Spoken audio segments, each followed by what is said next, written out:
Mrs. Crawshaw just wants to hear your version of events. What events? Daniel's innocent. Hopefully.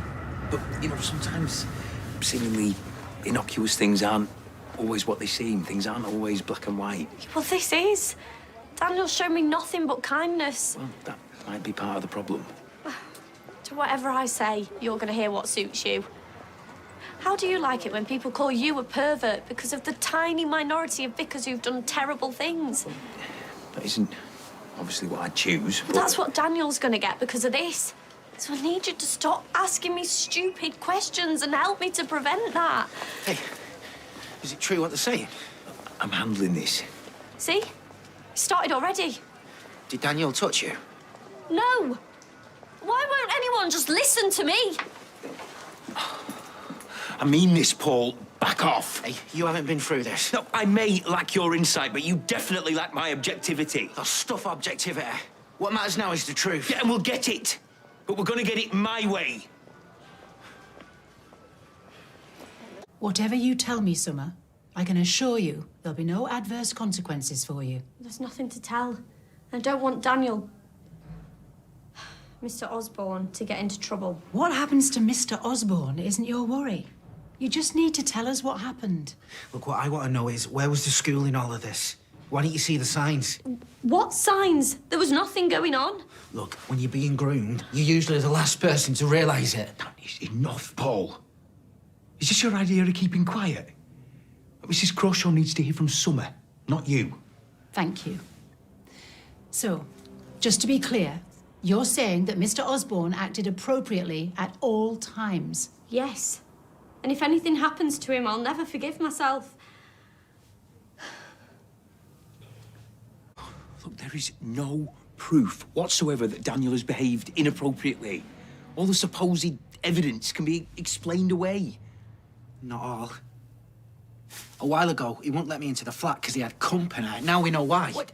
That could have been anyone. Summer's been round there loads. Babysitting, getting help with her Oxford application. But the only reason we've got to believe that anything sinister went on is the word of Max Turner, which is hardly gospel. And what is it your Bible says about out of the mouth of babes? Well, it says a fair amount about bearing false witness as well. Look, I am not going to condemn Daniel on the basis of some hearsay that Summer rejects. Yeah, but she would, wouldn't she? Daniel's done a proper number on her. Why are you defending him? Why are you playing judge and jury? He's not Kel. What, because he went to university? Because he's respectable? No, because I've got no cause to believe otherwise. Summer was vulnerable. After everything that happened with Todd, after her illness, it is entirely credible that she would latch on to someone like Daniel. Yeah, and that he might take advantage. You are seeing what you want to see. How can you say that? I'd give anything for this not to be true. You must know that. I'm sorry, I want to do the right thing. Yeah, me too. I'm sorry, I know this is hard for you, but I can't let this go. I just can't. Have you ever felt that Mr. Osborne acted inappropriately? No. You understand you're not in any sort of trouble. No one is judging you. Nothing happened. Nothing. He's not like that. We know that Daniel was hiding someone in his flat last week. Monday, the 29th of November. Hiding? We have reason to believe he had a female guest or visitor who he was keen to conceal. Was it you, Summer? Summer, did Daniel hide you in his flat? No. It wasn't me. Tracy! Tracy, you're not helping! Let's go for a walk and pretend everything's fine. Sometimes fresh air helps. Things can escalate Oi! indoors. Reverend Liar, I want you and that troublemaker out by the end of next week. I'm sorry. You heard me. Oh, nice one, Summer, you deluded little... Hey, you can't just be pulling the rug like this. Someone back in the flat. Yeah, but this is all my fault. Correct, Oxbridge. I think it's what they call cause and effect. You spread lies about my brother and I chuck you out of the flat. I've already told the police that nothing happened. Whatever.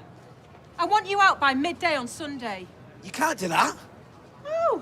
Look, it's the conspiracy theorists that called the police. I did what I had to. I bet you're an anti-vaxxer and all, aren't you? Oh, well, good news, because the Earth is definitely flat, and Daniel is definitely after Summer. I reckon he is. Paul, shut up. I hate you.